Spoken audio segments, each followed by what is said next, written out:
Oke teman-teman, kita berada di salah satu situs lagi di Desa Cikedug, yaitu namanya Balong Desa.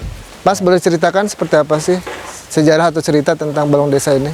Ya, Balong Desa adalah cikal bakal sejarah Desa Cikedug ya, karena Cikedug itu dari kata cai kedug. Nah, di sini ya sumber mata airnya.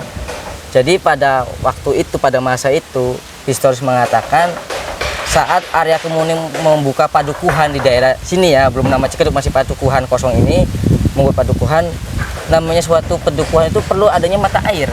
Nah, akhirnya kala itu Nyimas Pakuwati itu ada di Astana Waru Gede atau Astana Pakuwati di sana di Desa Warujaya sekarang ya.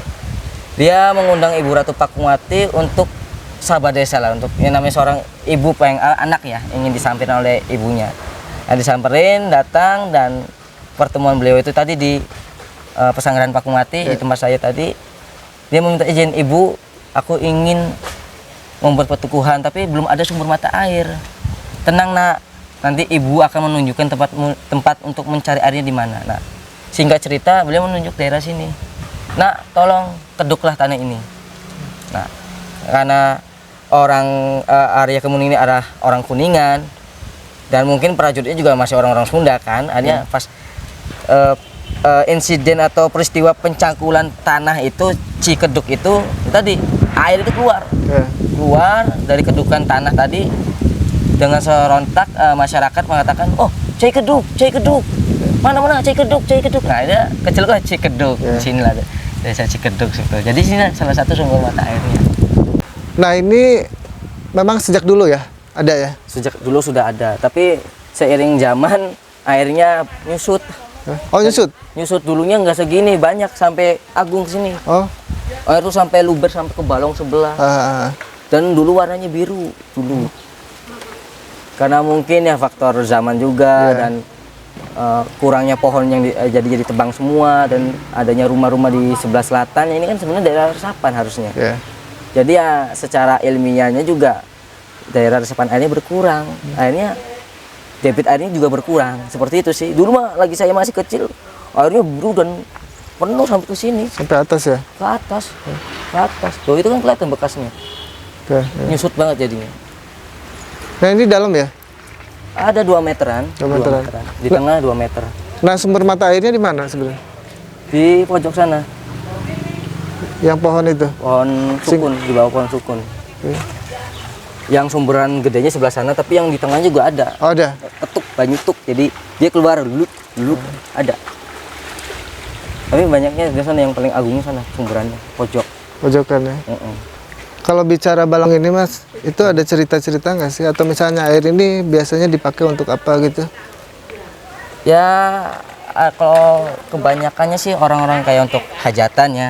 Kayak nyuci beras harus di Balong Desa supaya nasinya pulen gitu kan. Ya, mitos-mitosnya seperti itu.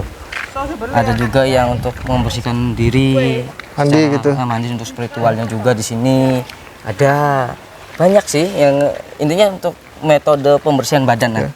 Seperti itu. Ada cerita-cerita unik nggak terkait dengan situs ini?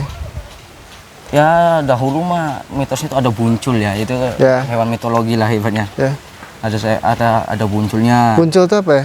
Buncul itu apa ya? Kalau itu kayak urang ayu itu kayak dia tuh badannya segini, dia kayak bangsa siluman.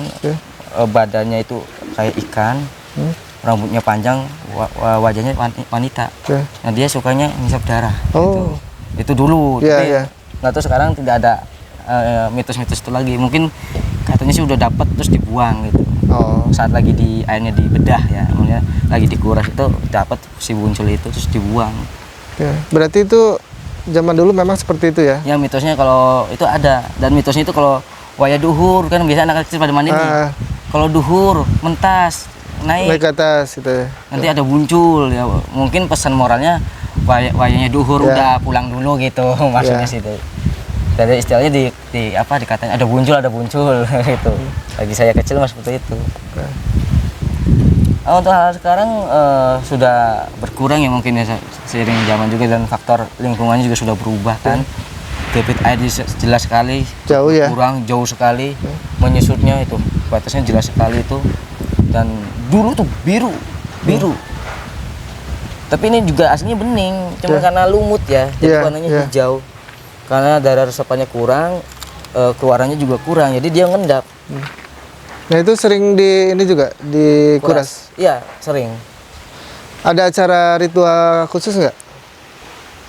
Untuk ritual tidak ada sih. Tidak ada. Karena kembali lagi karena di desa kita ini tidak untuk buat ritual gitu tidak terlalu ya, karena agamis ya, lebih ke agamis. Jadi ya udah beda-beda aja gitu.